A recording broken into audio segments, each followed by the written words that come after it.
Iran के बादशाह ने अपने बेटे को पढ़ाने के लिए एक उस्ताद साहब का बंदोबस्त किया। उस्ताद साहब को कहा कि मेरे बच्चे को दीन पढ़ाइए, मैं चाहता हूं कल इसने इनाने हुकूमत को संभालना है तो ये दीन से आगाह हो जाए, इसको कुछ सिखाइए, पढ़ाइए। बहुत नेक बुजुर्ग बड़े दरवेश आलिम पढ़ाने लगे, असबाक मुकम्मल हो गए, दीन के असबाक कुरान मजीद पढ़ाया, अहादीस तैयबा का दर्स दिया, उसूल फिक़ह से रूशनास कराया। जब बच्चे ने मुकम्मल तालीम हासिल कर ली और आमीन हो गई, दस्तार हो गई, फारिग हो गए, तो फिर एक दिन उस्ताद साहब ने कहा बेटे कल तुमने जरूर आना है, कुछ बात करनी है। शहजादा गया मिलने उस्ताद साहब से। उस्ताद साहब ने कुंडी लगा ली, हाथ में दुर्रा पकड़ लिया, मार मार के पूरे वजूद को जख्मी कर दिया। कोई गलती नहीं, कोई बात नहीं, मारा।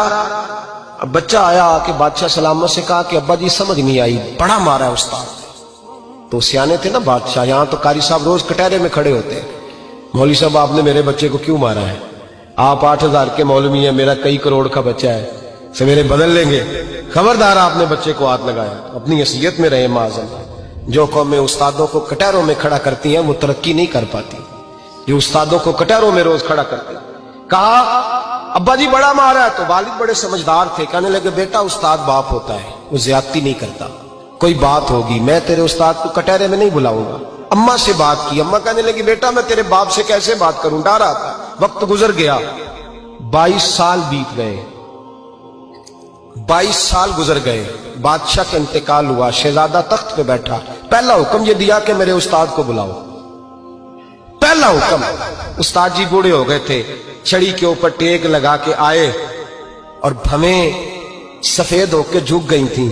यूं आंख खोल के बड़ी मुश्किल से देखा, कहने लगे शहजादे हुक्म हो। कब मैं शहजादा नहीं, अब मैं बादशाह बन गया हूं। उस्ताद जी 22 साल बीत गए, आपने मारा था, पर वो दर्द चूंकि ज्यादती की थी, मेरा कसूर कोई नहीं था, तो ना मेरी रूह से दर्द गया है ना मेरे जिस्म से गया है, मैं बेख्तियार था, पूछ नहीं सकता था, आज बाइख्तियार हुआ हूं। सबसे पहले पहला हुक्म आपको दिया, बुलाया है, बताए क्यों मारा था, क्यों मुझे मारा था, मेरी ज्यादती बताए।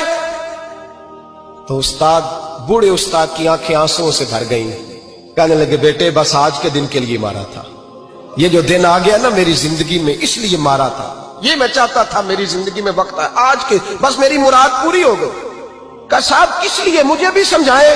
आप फरमाने लगे कितनी देर हो गई तुझे मार खाए हुए, कितना जमाना बीत गया? कहने लगा 22 साल। फरमाया जख्म भूले तो नहीं, दर्द खत्म तो नहीं हुई, तुम्हें बात एक मिनट के लिए भी तुम्हारे हाफजे से महव तो नहीं हुई? का उस्ताद जी रोज रात को याद आती, रोज ख्याल आता था। उस्ताद कहने लगे भाई तू बेख्तियार था, पूछ नहीं सका, 22 साल तुझे याद रहा, मुझे पता था तू एक दिन हुक्मरान बनेगा, मैंने तुझे इसलिए मारा था कि बेटे याद रखना, किसी पे जुल्म न करना। अगर तुझे 22 साल तक याद रहा है तो जिस पर तू जुल्म करेगा उसे भी कयामत तक याद रहेगा। और ये याद रखना, तू आज बाइख्तियार हुआ तो तूने मुझे बुला लिया है, कयामत के दिन गरीब बाइख्तियार हो जाएंगे, मजलूम बाइख्तियार हो जाएंगे, वो बाइख्तियार होंगे लिल्लाहिल वाहिदिल कहार, रब करीम की बारगाह के अंदर उनका इख्तियार होगा, अकेले अल्लाह की हुक्मरानी होगी। फिर वो बुलाएंगे बड़े बड़े कज कुला, दुनिया में जिनकी पगड़ियां ऊंची थी वो सर झुकाए खड़े होंगे, दुनिया में जो डिक्टेटर बनते थे उनकी पुश्तें लाल होंगी, उनको गद्दार लिखा जाएगा, कयामत तक नहीं भूलेगा। जुल्म करना तो सोच समझ के करना, इतना करना जितना तुम सह सकते हो, इतनी ज्यादती करना जितनी कयामत में तुम बर्दाश्त कर सकते हो। मेरे नबी करीम सल्लल्लाहु अलैहि वसल्लम ने फरमाया जुल्म से बचो, ये कयामत के अंधेरों में से एक अंधेरा होगा। जिंदगी में ज्यादती न करें, अगर थोड़ी देर के लिए कोई चीज बर्दाश्त कर जाएंगे तो वो फायदा दे जाएगी, कुछ देर के लिए अगर सह जाएंगे तो नफा मिल जाएगा, सहने की कोशिश करें लेकिन ज्यादती न